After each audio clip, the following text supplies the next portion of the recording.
আমরা গতদিনে আপনাদের সামনে আলোচনা করতাম, বলেছিও আমরা ডিরেক্টলি ইনডাইরেক্টলি বলেছি।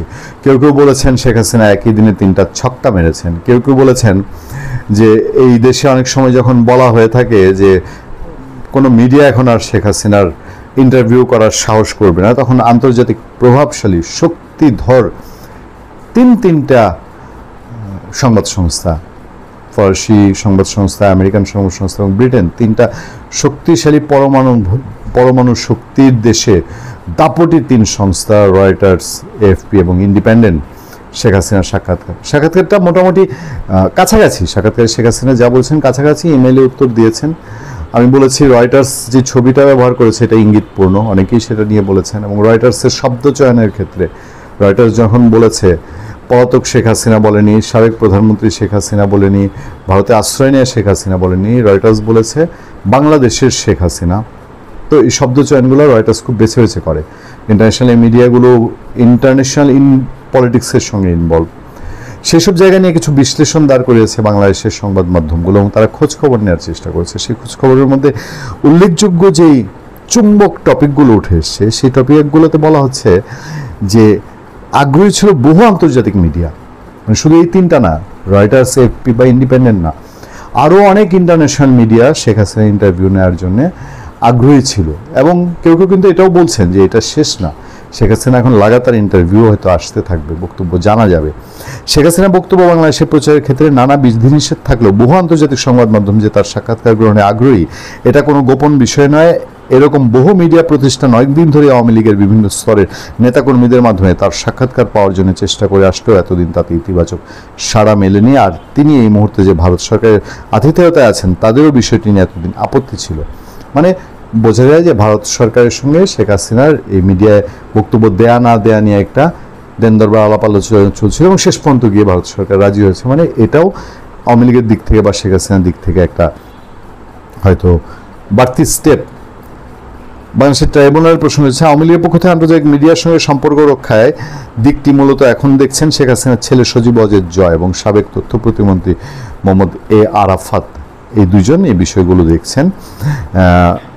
অনেক টালবাহানার পর 3টি আন্তর্জাতিক গণমাধ্যমে শেখ হাসিনার লিখিত সাক্ষাৎকার নিতেই রাজি হয়। আওয়ামী লীগের পক্ষে শর্ত ছিল 3টি প্রতিষ্ঠানকে একই দিনে সাক্ষাৎকার প্রকাশ করতে হবে, সেটা বলে দেওয়া হয়েছিল, কারণ তাতে ইম্প্যাক্ট বা অভিঘাত সবচেয়ে বেশি হবে বলে তারা মনে করছে। রয়টার্স, এএফপি ও দ্য ইন্ডিপেন্ডেন্ট সেই শর্তে রাজি হওয়ার পরই তাদের প্রশ্নমালার জবাবে শেখ হাসিনা লিখিত উত্তর পাঠান। আচ্ছা, এরপর যা যা হয়েছে টোটালটাই ভারত সরকারের অনুমোদন নিয়েই হয়েছে।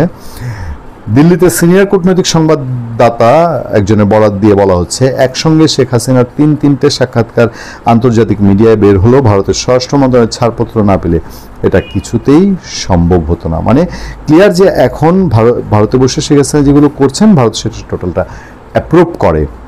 আর শেখ হাসিনা কেন নির্বাচনের বয়কটের ডাক দিলেন সেই প্রসঙ্গ বিশ্লেষণে তোলার চেষ্টা করা হয়েছে। বাট আমরা যেহেতু বলছি যে আন্তর্জাতিক ট্রাইব্যুনাল বাংলাদেশ সরকারের দিক থেকে বহু বিধিনিষেধ, আমি সেই জায়গাটায় যেতে চাই না বা এই প্রচারটা এই মুহূর্তে যেতে চাই না, কিন্তু এগুলো শাক দিয়ে মাছ ঢাকা যায় না, সত্য প্রকাশ বাধাগ্রস্ত করা যায় না। একটাই জলজন্ত উদাহরণ তো আমাদের সামনে, সেটা হচ্ছে তারেক রহমান। শেখ হাসিনা বহু চেষ্টা করেছেন তারেক রহমানের মেসেজ বন্ধ করতে।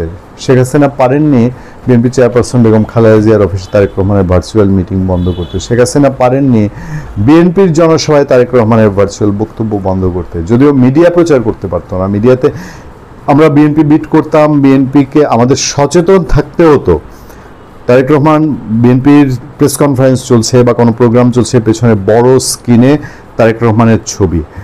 আমি যে নিউজটা করব 2-2.5 মিনিটের 1.5 মিনিটের, সেই নিউজে অসংখ্য শট আমাকে ব্যবহার করতে হয়।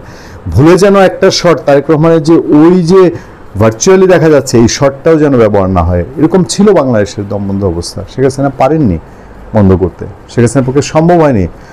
বরঞ্চ আরও ততোধিক গতি নিয়ে উল্কার বেগে তারেক রহমান তার দলে জায়গা পেয়ে গেছেন। মানুষের সিম্পেথি তারেক রহমানের দিকে বেড়েছে, তার দলীয় নেতাকর্মীদের আবেগ আরও দৃঢ় হয়েছে।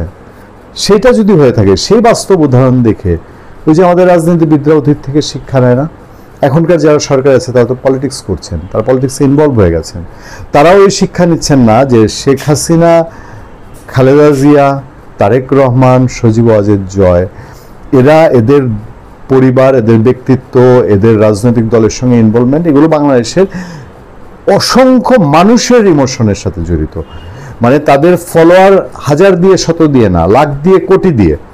তো ওই জায়গাটায় আপনি কত শত টন শাক ঢেকে আপনি বন্ধ করতে যাবেন? এবং আমি সবসময় বলি যে বাংলাদেশের মানুষের লজিক্যালি পলিটিক্যাল পার্টিকে সমর্থন করার প্রবণতা কম, তারা ইমোশনালি পলিটিক্যাল পার্টিকে সমর্থন করে। ফলে ওখানে আপনার যুক্তিতর্ক কিছু খাটবে না। শেখ হাসিনাকে আপনি 13 তারিখ কি ফাঁসি দিয়ে দিবেন? 13 নভেম্বর যে একটা রায় হতে পারে ধরে নেওয়া হচ্ছে, যদি সেটা আপনি ফাঁসিও দিয়ে দেন, দেখবেন যে নর্মালি বিচারে কাঠগড়ায় দাঁড় করিয়ে যুক্তিতর্ক দিয়ে সাধারণ আদালতে আপনি বিচার করে তার যদি ফাঁসি হতো, যে রিপারকেশন হতো, বা হয়তো বা অনেকে মেনেই নিতেন যে এই যুক্তিতর্ক দিয়ে দাঁড়িয়েছে, এবার করলে পরে সেটার ফল কি হবে? এবং ইন্টারন্যাশনাল মিডিয়া তো এগুলোই পিক করবে। ইন্টারন্যাশনাল এই যে রয়টার্স বলছে বাংলাদেশের শেখ হাসিনা, এটার মিনিং কি? আমরা জানি না। শেখ হাসিনা ইন্টারভিউ নিয়ে আমাদের সরকারের দিক থেকে বা সরকারের, আমরা সবচেয়ে, আমার চেহারাটা বলতেই মুখে ভেসে ওঠে আমাদের প্রেস সচিব শফিকুর আলম সাহেব, ওনাদের কোনো রিয়াকশন পাইনি। ওনাদের একটা রিয়াকশন জানার আমার খুবই আগ্রহ। ভালো থাকবেন, সুস্থ থাকবেন। আপনাদের সাথে আমি আতিক রহমান, পূর্ণিয়া।